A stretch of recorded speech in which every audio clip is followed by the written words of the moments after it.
ಕಾಗವಾಡ ಶಾಸಕ ರಾಜು ಕಾಗೆ ಅವರ ಎದುರಿಗೆ ಮಾಧ್ಯಮದ ಪ್ರತಿನಿಧಿಗಳನ್ನು ಮನೆ ಹೊಕ್ಕು ಹೊಡೆಯುತ್ತೇನೆಂದು ಬೆದರಿಕೆ ಹಾಕಿರುವ ಕಾಂಗ್ರೆಸ್ ಕಾರ್ಯಕರ್ತನ ಮೇಲೆ ಕಠಿಣ ಕ್ರಮ ಕೈಗೊಳ್ಳಬೇಕು ಎಂದು ಅಥಣಿ ಹಾಗೂ ಕಾಗವಾಡ ತಾಲೂಕು ಕಾರ್ಯನಿರತ ಪತ್ರಕರ್ತರ ಸಂಘದ ಪದಾಧಿಕಾರಿಗಳು ಆಗ್ರಹಿಸಿದ್ದಾರೆ.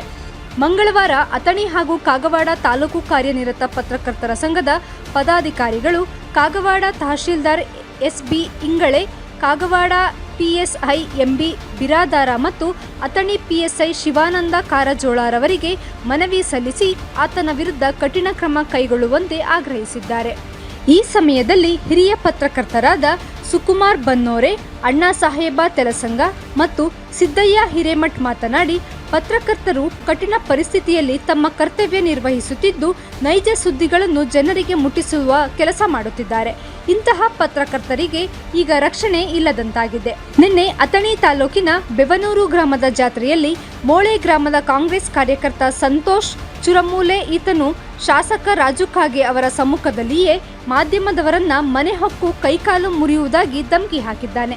ಕೂಡಲೇ ಆತನನ್ನು ಬಂಧಿಸಿ ಆತನ ವಿರುದ್ಧ ಕಠಿಣ ಕ್ರಮ ಕೈಗೊಳ್ಳಬೇಕು ಎಂದು ಆಗ್ರಹಿಸಿದ್ದಾರೆ.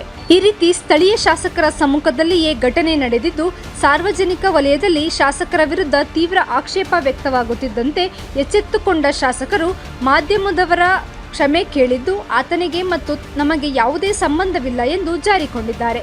ಈ ವೇಳೆ ಕಾರ್ಯನಿರತ ಪತ್ರಕರ್ತರ ಸಂಘದ ಸುರೇಶ್ ಕಾಗಲಿ, ಸಚಿನಾ ಕಾಂಬಳೆ, ವಿಜಯ ಮಹಾಂತೇಶ್ ಅರಿಕೇರಿ, ಚೆನ್ನಯ್ಯ ಇಟ್ನಾಳಮಠ, ವಿಜಯಕುಮಾರ ಅಡಹಳ್ಳಿ, ರಾಜುಗಾಲಿ, ಶಿವಕುಮಾರ ಅಪರಾಜ, ಸತೀಶ ಕೋಳಿ, ಜಬ್ಬಾರ್ ಚಿಂಚಲಿ, ರಮೇಶ್ ಬಾದವಾಡಗಿ, ರಾಕೇಶ್ ಮೈಗೂರ, ವೆಂಕಟೇಶ ದೇಶಪಾಂಡೆ, ಬಸವರಾಜ್ ತಾರದಾಳೆ, ಸಂಜಯ ಕೌಲಗಿ, ಮುರಗೇಶ ಗಸ್ತಿ, ಅಮರ ಕಾಂಬಳೆ ಹಾಗೂ ರಾಜು ಚೌಕಳೆ ಉಪಸ್ಥಿತರಿದ್ದರು. ವರದಿ ರಂಜಾನ್ ಮುಜಾವರ್, ಎಬಿ ನ್ಯೂಸ್ ಸಂಸ್ಥಾಪಕರು, ಅಥಣಿ.